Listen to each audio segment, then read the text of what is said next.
Bonjour et bienvenue dans Pharmagomag. On commence avec le DPC, développement professionnel continu. À qui s'adresse-t-il? Comment le mettre en œuvre au sein de l'officine? Éléments de réponse dans le reportage qui suit. 28 000 titulaires, 26 000 adjoints, 55 000 préparateurs. Tous ces professionnels de la pharmacie sont concernés par la formation continue. Une formation rendue obligatoire par une loi de 2002 et par la loi HPST de 2009, introduisant le développement professionnel continu, le DPC. La définition du DPC, c'est obligatoirement deux parties. Une partie acquisition de compétences nouvelles, de connaissances, c'est la partie cognitive qu'on appelle. Et la seconde partie, c'est la partie évaluation des pratiques professionnelles. La différence aussi par rapport à la formation que l'on connaît plutôt en pharmacie, qui est de la formation surtout d'acquisition de connaissances, de mise à jour des connaissances. Dans le DPC, il va y avoir un volet d'analyse des pratiques qui là est vraiment une nouveauté pour nous, plus pour nous. Par exemple, les médecins utilisent beaucoup plus déjà cette analyse des pratiques, alors que pour les pharmaciens, c'est un pan un peu nouveau. Et le DPC mixte ces deux parties, et c'est là-dessus que l'on va devoir travailler pour rentrer dans cette analyse des pratiques.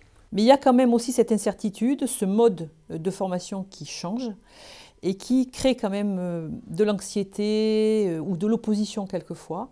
Et c'est là que la pédagogie qu'il va falloir qu'on ait envers nos confrères est très importante. Parce que c'est quand même quelque chose de très nouveau. L'évaluation des pratiques officinales, c'est très nouveau. Et il va falloir expliquer tout ça en détail. Le DPC, pour le moment, je pense que pour une majorité de confrères, c'est encore assez vague. Parce qu'on vient seulement, enfin on a eu les orientations, on attend les orientations nationales, les méthodes de la HAS sont sorties en fin d'année, et comme je vous disais, au niveau de la pharmacie, on a des habitudes de formation qui sont tout à fait correctes, mais plus une formation d'acquisition de connaissances, une formation plutôt basée sur le cognitif. Et là, il va y avoir un volet donc sur l'analyse des pratiques, et donc pour les confrères, ça c'est assez nouveau. Par exemple, les groupes d'analyse des pratiques, un audit clinique, une revue de mortalité. Tout ça, c'est des thèmes qui sont dans les méthodes de la HAS. Et notre travail, ça va être de rassurer les confrères, de dire que ça, c'est déjà des choses qui se font dans les officines et que justement, le DPC va permettre de valoriser et pas forcément nécessiter d'être à l'extérieur ou de faire des formations longues, mais par exemple des réunions d'équipe qui se font dans certaines officines, en ayant une trace de ces réunions, permet de constituer une partie d'analyse des pratiques du DPC. Une formation qui évolue et qui intégrera donc une partie évaluation des pratiques professionnelles. Qu'en est-il des thèmes de formation proposés dans le cadre du DPC? On attend les orientations nationales. C'est un des textes qui n'est pas encore sorti et qui devrait sortir courant mars. Ces orientations nationales, d'après ce que l'on a pu voir au niveau de la commission scientifique indépendante, sont larges. Et donc ça va être des thèmes qui vont approcher la sécurité du patient, qui vont également approcher les relations entre les professionnels de santé, apprendre à travailler en équipe pluriprofessionnelle, et qui vont donc aborder les maladies chroniques, le suivi des patients, etc. Mais également, dans ces thèmes, est prévu de la qualité, de la gestion, de la sensibilisation aux facteurs environnementaux, par exemple, le risque, par exemple, environnement, maladie, etc. Donc c'est quand même très large. Et puis ensuite, il y a le besoin du pharmacien d'officine. Alors, je prends un exemple évident, on va dire, c'est celui de la convention. Je pense qu'une formation DPC aujourd'hui qui porterait sur les AVK et le traitement des patients chroniques en général sera la bienvenue, puisqu'on va obliger quand même le pharmacien à faire une formation par an, y compris son équipe, même si ce n'est pas le même organisme que l'équipe va être attachée.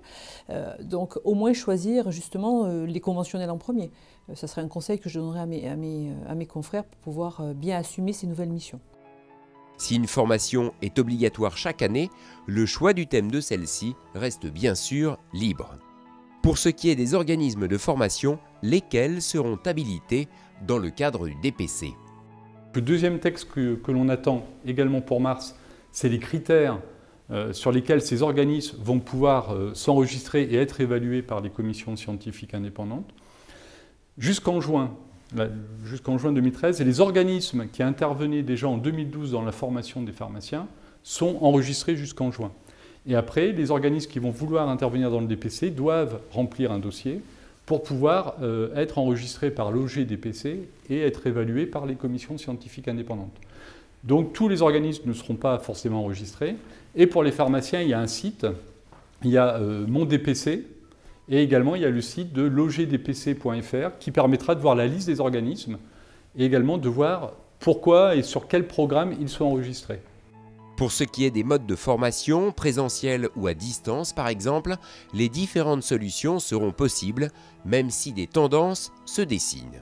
Elle se dégage par obligation, j'allais dire, parce qu'on connaît l'environnement économique de la pharmacie. On tourne dans les officines à flux tendu avec l'équipe officinale. Donc la nécessité d'avoir l'e-learning prise en compte dans le DPC est absolument primordiale. Primordial parce que ça va permettre à des confrères qui ont vraiment des soucis pour faire partir les équipes en formation de pouvoir assumer quand même ce DPC.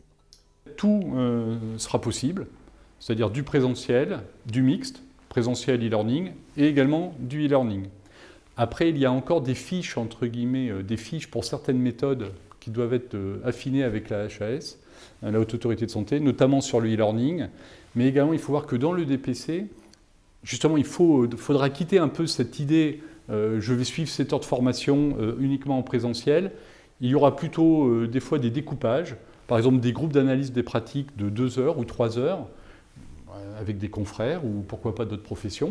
Une partie cognitive qui pourra se faire en présentiel ou en e-learning, et également à distance, une autre partie de regroupement avec des confrères. Et en fait, le DPC, c'est tout ce système, c'est-à-dire une analyse des pratiques, une acquisition de connaissances, et également une mesure à distance de ce qu'a apporté cette formation aux professionnels, et également ce que ça a apporté par rapport à la prise en charge des patients. Enfin, qu'en est-il de la prise en charge des coûts de formation ? La prise en charge va être sensiblement identique à ce qui se passait en 2012 pour la FCC. Donc, c'est-à-dire que les titulaires vont avoir droit à 330 € d'indemnisation de perte de ressources, donc avec 2 jours maximum par an. Et au niveau des organismes de formation, la prise en charge du coût pédagogique se fera aussi dans une fourchette tout à fait satisfaisante. Donc le maximum, ce sera 2 jours par an pour les titulaires, pour le pris en charge par le GDPC, avec des possibilités de faire des demi-journées. En ce qui concerne les salariés, ce n'est pas le GDPC qui les prendra en charge. Pour les salariés, ça va être par l'OPCAPL, que ce soit pour les adjoints ou pour les préparateurs. Il incombe à l'ordre de contrôler la formation des pharmaciens, leur suivi de développement professionnel continu. Un titulaire s'inscrit à un programme de DPC. L'organisme de DPC va donc lui attribuer une attestation, comme quoi il a bien suivi cette formation. L'attestation ira directement à l'organisme gestionnaire du DPC, qui lui l'enverra au Conseil de l'Ordre national. Et pour faire les bons choix en matière de DPC et de formation, ne manquez pas le salon Pharmagora les 6, 7 et 8 avril à Paris et participez à l'Agora de la formation où interviendront tous les experts du sujet. Vous pouvez bien sûr nous retrouver sur les réseaux sociaux et suivre par la même occasion toute l'actu de la pharmacie. À très bientôt.